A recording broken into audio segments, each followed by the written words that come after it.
Well, there were tense scenes at Poland's public broadcaster today as the new pro-EU government faced a first test of its pledge to restore freedom of expression to state media. Police had to be called in when lawmakers of the populist Law and Justice Party staged a sit-in at the country's TVP public broadcaster. That's after the new government sacked the heads of TVP and Polish Radio. Law and Justice led the previous government, which critics said had used public media as propaganda tools. On Tuesday, Poland's parliament authorized a resolution to restore legal order, objectivity and fairness in public media. The former Prime Minister from the Law and Justice Party joined the protest and said this. Such an intrusion, a forcible intrusion into the public television authorities, is an absolute act of lawlessness. Do you want to have all information provided according to one template, according to the template prepared in the office of Prime Minister Tusk? I think that Poles deserve reliable information, information shown from different sides.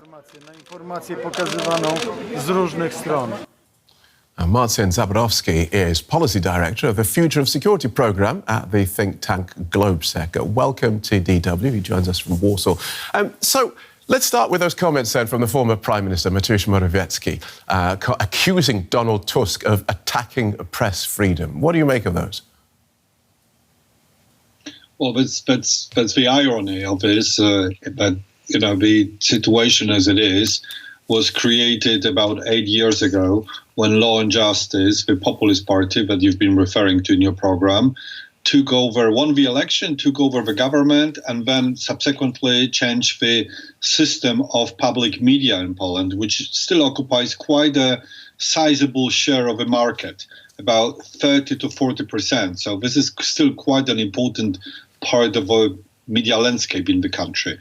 So when they took over 8 years ago, they decided to abandon the whole system of bipartisan commissions, which were appointing the heads of public media, and instead they made it into the system of direct supervision from the government.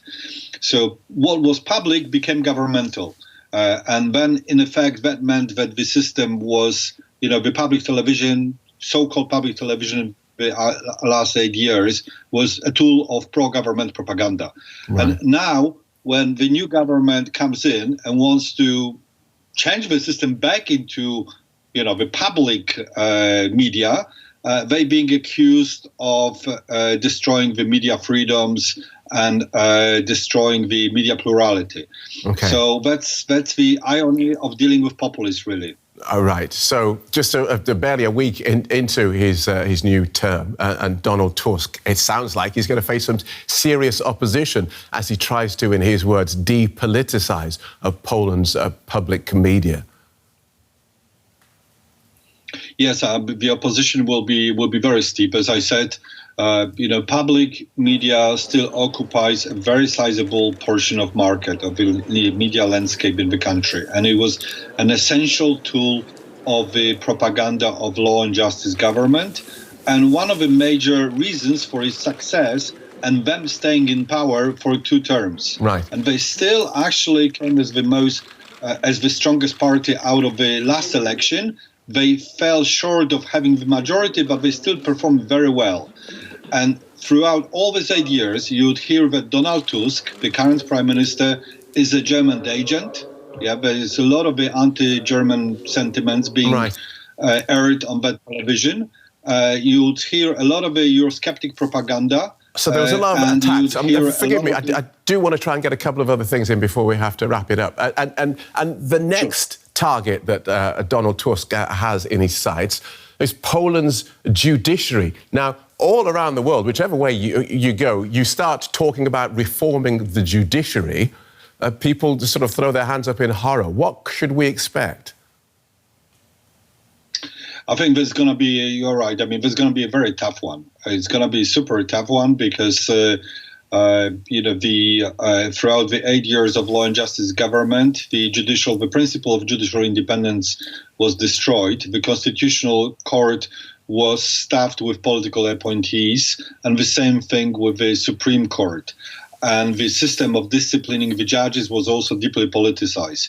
And now, if you come in as a liberal, moderate option, how do you start reforming it without being accused that you are politicizing again? Right. Well, doubtless we will talk about this again, Martsin. But for now, we'll leave it there. You've given us a taster of what we can expect in Donald Tusk's term. Thank you so much for joining us, Martsin Zaborowski from Globsec.